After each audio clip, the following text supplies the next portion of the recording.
দক্ষিণবঙ্গে ভয়াবহ বন্যা পরিস্থিতি। ভাগীরথীর জল বাড়ায় প্লাবিত একাধিক জমি। রানাঘাট, নপাড়া, মাসুন্ডা এলাকায় ক্ষতিগ্রস্ত চাষের জমি জলমগ্ন হয়।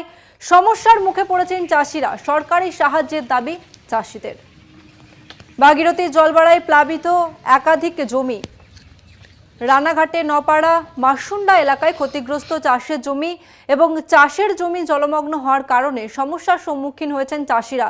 সরকারি সাহায্যের দাবি করেছেন চাষিরা, অর্থাৎ সরকারি সাহায্যের দিকে তাকিয়ে রয়েছেন চাষিরা।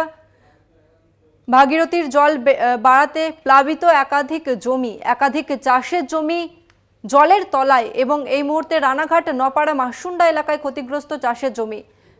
এই মুহূর্তে আমাদের সঙ্গে রয়েছে প্রতিনিধি রূপম রায়। রূপম, এখনো পর্যন্ত কি ছবি ধরা পড়ছে?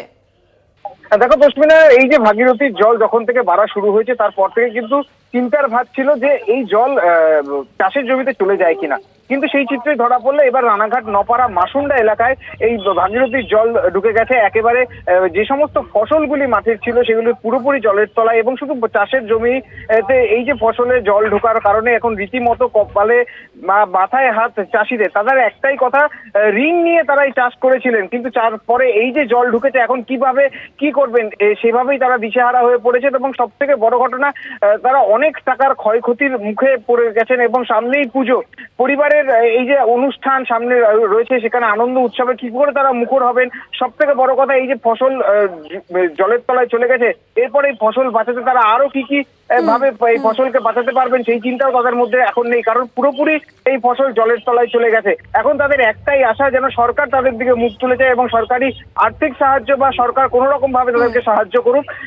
এখন দেখা যে সরকার তাদেরকে কতটা সাহায্য করে। তসমিনা, ধন্যবাদ তোমাকে রূপম। আমরা কথা বললাম আমাদের প্রতিনিধি রূপম রায়ের সঙ্গে। আপনাদের আরো একবার জানাবো, ভাগীরথী জল বাড়ায় প্লাবিত একাধিক জমি। রানাঘাট, নপাড়া এবং মাসুন্ডা এলাকায় ক্ষতিগ্রস্ত চাষের জমি জলের নিচে চলে যায়। সমস্যায় পড়েছেন চাষিরা। তারা সরকারি সাহায্যের দাবি জানিয়েছেন, অর্থাৎ সরকারি সাহায্যের দিকে তাকিয়ে রয়েছেন চাষিরা।